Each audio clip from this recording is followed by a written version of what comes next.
let's go ahead and get the jokes out of the way early, okay? First of all, they got Dragon Staring East, the classic, probably been around for the longest out of all of his slander.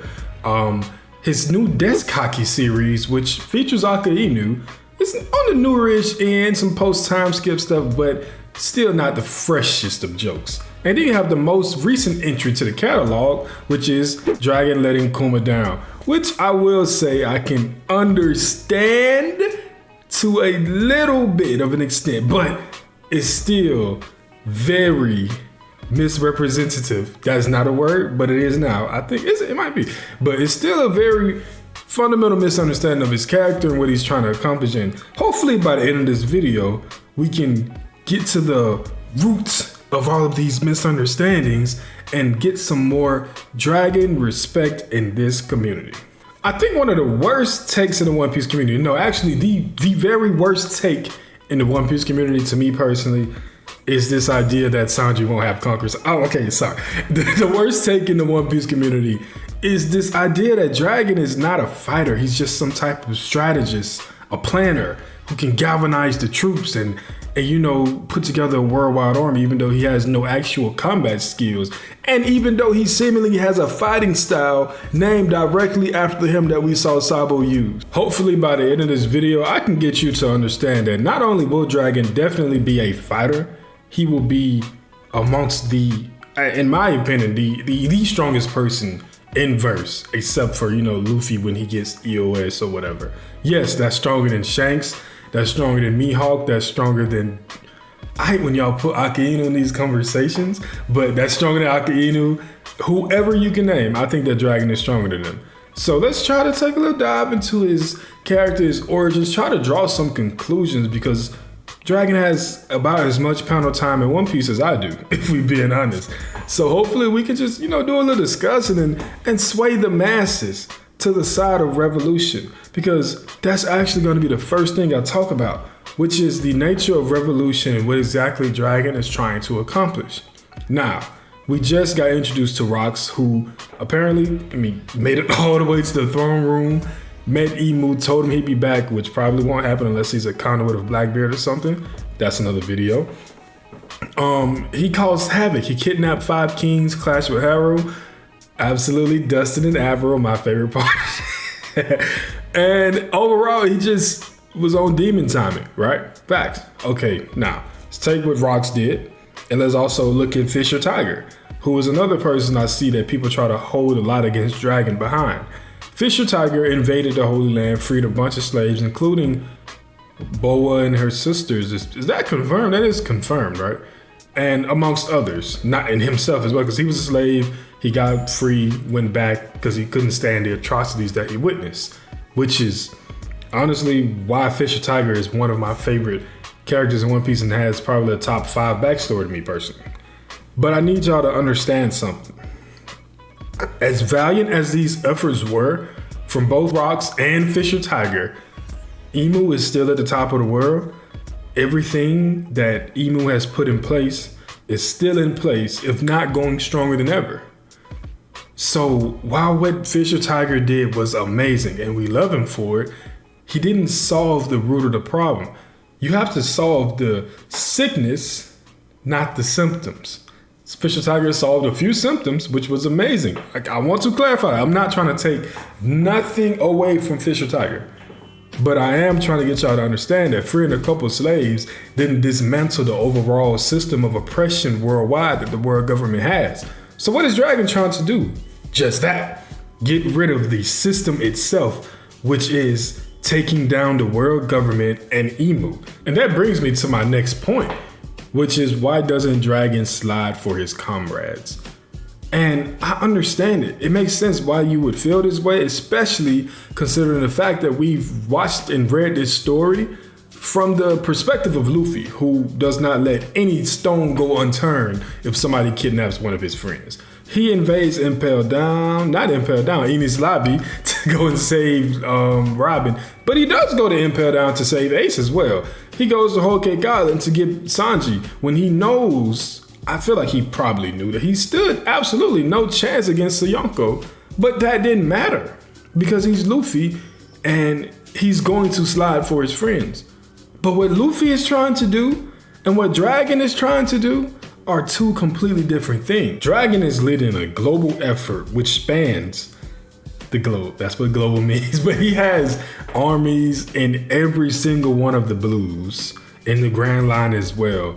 All of them are seemingly actively engaged in war almost constantly because there is a need for liberation everywhere, as we saw through Luffy. And yes, it's a bad look. I can understand. The worst depiction of this to me was when Kuma pulls up on Dragon and he hands him a drink. He was like, yeah, Ivankov just got locked up. What you been up to though? It's like, it feels like, come on now, Oda, you kind of rubbing it in a little bit. But you got to understand that Dragon can't just throw everything away for one person. The same way Luffy can, because Luffy is a free pirate. He doesn't have any ties to a global initiative in the same way that Dragon does, right? If Dragon storms Marijois to go save Jenny and he gets defeated, the Revolutionary Army is done. It's absolutely cooked. If Luffy gets defeated, going after Sanji and Okekale, yeah, the Straw Hat Pirates are cooked. But that is not really impactful on the overall world in the same way it would be if Dragon was to take a loss. You understand what I'm saying? I hope so. Because it's bigger than just Dragon. It's bigger than just Jenny. It's bigger than just Ivankov, whoever. This is about saving the world and liberating the world from a global terror that has run things for 800 years now? So like, yeah, you gotta be a little selective with what you do, and I can understand why it's frustrating. Like I said, that scene pissed me off because I knew it was gonna be fuel to the Dragon haters. But you just gotta understand, y'all. Come on, let's have a little grace. He doing something amazing. We gotta give him some time. And when I say Dragon is doing something amazing, I really, really mean that. I want y'all to think about this. One Piece, hockey seems to be measured by ambition, but not just ambition. It is also measured by you having the wherewithal, big words, the wherewithal to go and actually accomplish your ambition. Because any old random schmuck like some bum named Eustace Kid or whatever can say, hey, I want to be the king of the pirates. But it takes a real go-getter to go out there and actually work towards it and accomplish it, right? And becoming the king of the pirates at the end of the day is it's hard. It's extremely hard. Yes, it is mainly because it's very arbitrary. It's very, you filling in a lot of gaps. But like, if we're going to talk about ambition and drive and hockey and willpower, for Dragon to do what he's doing on a worldwide scale, I feel like that is much harder than becoming the king of the pirates. And it requires much more willpower and ambition to even accomplish what he's accomplished. If it was just a fraction of what he's done, that's extremely impressive. Koza in Alabasta, even though he was getting manipulated, he was able to put together a whole rebellion. And that, to me, was crazy, because if you can get that many people to follow you on an island as big as Alabasta, you're doing something right. Now imagine that, but on a global scale, dog. This is what Dragon is doing. And he is the face of it. Even though he's unknown relatively to his people, the fact that he's pulled off this lets me know that Dragon probably has the strongest hockey in the universe. And I think that's not a crazy take. The only person I would like to argue with that is Shanks. I mean, just because his stuff was compared to Joy Boy. But that's Shanks. That's Oda's favorite. But this is the MC's dad, which is even more impactful in some cases than just being a favorite, because Sanji is a favorite too, and he be getting cooked. But Shanks, Sanji, two different levels of love. But regardless, I'm sure you understand my point. To have Dragon's dream and to pull it off on a global scale in the way he has and the way he will continue to do so, because what we've seen now is just the beginning.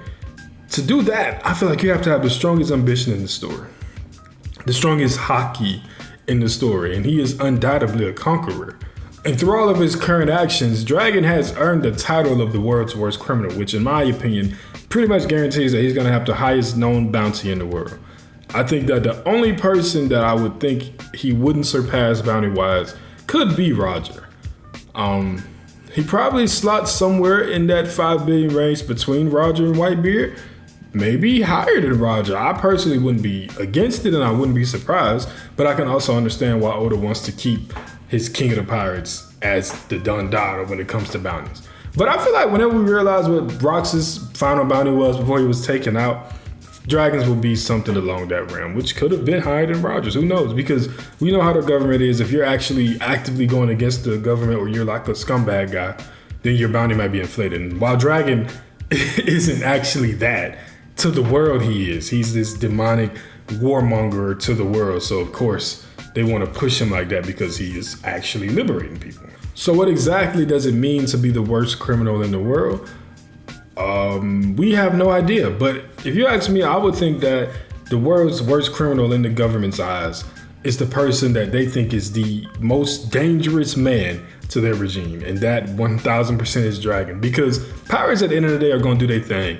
And in a way, pirates kind of benefit the system of the Celestial Dragons because people need protection. So if you got guys like Kaido and Big Mom out here rampaging and rummaging islands, then people are more likely to pay the Celestial tribute because they think the government is actually protecting them. On the other hand, you have somebody like Dragon who's kind of doing the opposite. He's empowering nations. He's giving people the willpower to fight. He's inspiring those who are downtrodden and removing them from a broken system.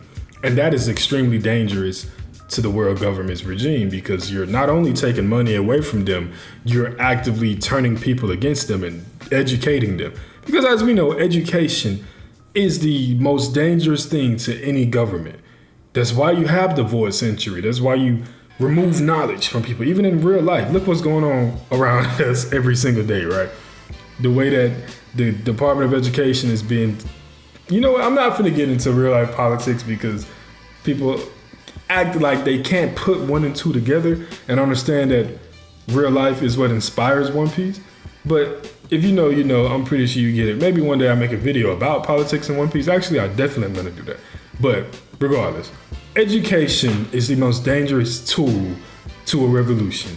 And that is what Dragon is seemingly doing. And he's also teaching people how to fight for themselves because as we know, in his time in the Marines, he learned how to handle weapons. And also in his time in the Marines, he seemingly gained a rival in Sakazuki. And I know I give Sakazuki a lot of shit. Actually, let me be honest. I think Sakazuki is the fourth strongest person on the seas, not including like Imuna, right?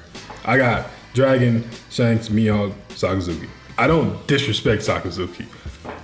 I also don't think he's equal to Dragon. I don't think that's a wild take. But I think it's wild to think that, but I don't think it's wild to not think that. I just think that Sakazuki and Dragon had a rivalry, probably like Bruce and them. Oh no, man. I'm not trying to downplay Sakazuki because he is a monster in his own right. But his obsession with Dragon is very one-sided, and that's very telling to me.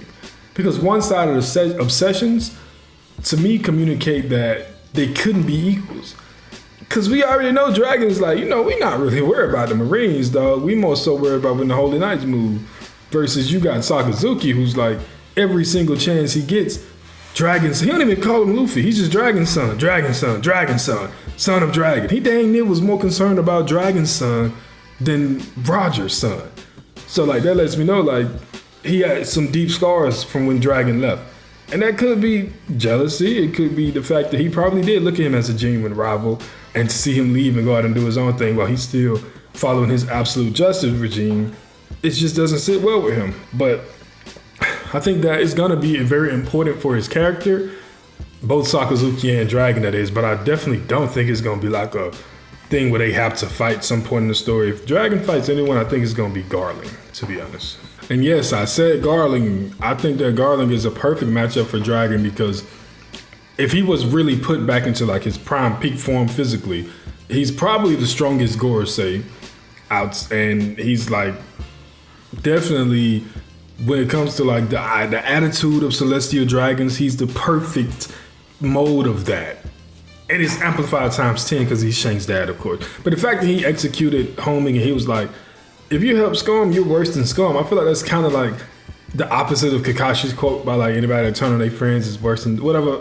It's not really the opposite. I just love how it sounds similar, I guess. But yeah, I pencil in Dragon versus Garling. If he fought Shamrock, I wouldn't be mad. I just don't think Shamrock can really give him a challenge, to be honest. But Who knows? Maybe. And I guess with me saying he fights Garland, it kind of goes into the discussion about what is his role in the final war, which, I mean, I just said he fights Garland. But there could be much more. And I think that Dragon most definitely is going to meet Emu, confront Emu, and probably throw some hands with Emu. I don't think he's the one to defeat Emu. That's going to be reserved for one of the either Dragon. This is my third take, and I keep doing that. That's going to be reserved for either Blackbeard or Luffy, right? But Dragon will have to meet Emu because that's like his most Crash Course-esque opponent. He's just not going to be the one to defeat him. I think even he knows that has to be Luffy. So, yeah, I'm looking forward to it. Will he die? I don't think so. I think Dragon lives to see his efforts come to fruition. But at the same time, this idea of Sabo kind of gives me death flags because him surpassing Dragon in notoriety and becoming the Flame Emperor makes me feel like he's kind of being set up to take Dragon's spot as the leader for the revolution. But the most important thing here is that there is no more need for the Revolutionary Army as we know it once Emu is defeated. I thought I wasn't recording, that's why I was looking at my camera. But yeah, so maybe Dragon survives and he just goes on to live a life of making sure that, you know, there's still going to be corruption in the world. Obviously, you know, Emu being gone doesn't mean everything all over the world just becomes sunshines and roses. There still needs to be some form of revolutionary army. So maybe that's what he does in game. He just chilling and just handling random skirmishes across the world while Sabo maybe is the leader of what would be a new version of the Marines. Sounds interesting to me. That will be discussed in my Sabo video, of course. But yeah, I hope Dragon doesn't die, because dang, we ain't got nothing from Dragon. At least, you know, as much as Mihawk fans like to pretend he, you know, they like to put him alongside Dragon as if like, oh, we got nothing from Dragon and nothing from Mihawk. He saved him from like, listen, we have a lot of shit from Mihawk. Okay, more than Shanks and Dragon combined. Now, it might not be what Mihawk fans like. And me personally, I didn't like it either. His performance at Marineford and his stuff right now with Buggy. I'm not the biggest fan of him being a subordinate to Buggy, but it is what it is. But let's stop trying to put like Dragon screen time and Mihawk screen time is like night and day. It's not even close. But, you know, we'll get there when we get there. That's why I don't want him to die though. We haven't seen enough of him. But yeah, anyway, hopefully some of my sentiments in this video inspire change in your heart. Because remember, like Gil Scott Heron said, the revolution won't be televised. It's a mind thing. When the masses start to understand the need for revolution and the place that revolution has in our society, that is when the revolution happens. It's not something you're gonna be able to turn your TV on to see. You might see rioting, you might see looting and fighting, but you ain't finna see no revolution because it's something internal. And that is what I need people to understand with Dragon. It's a slow burn, but when it hits, it's gonna hit. By the way, oh my God, the last video went crazy. Like almost 1,000 views. Appreciate y'all for tapping in. I'm a loss for words. Also, we hit 100 subscribers, which is a great milestone. Once again, I'm at a loss for words. Like I'm glad to see this stuff paying off and coming to fruition. So, yeah, man. Thanks, I guess. Peace out.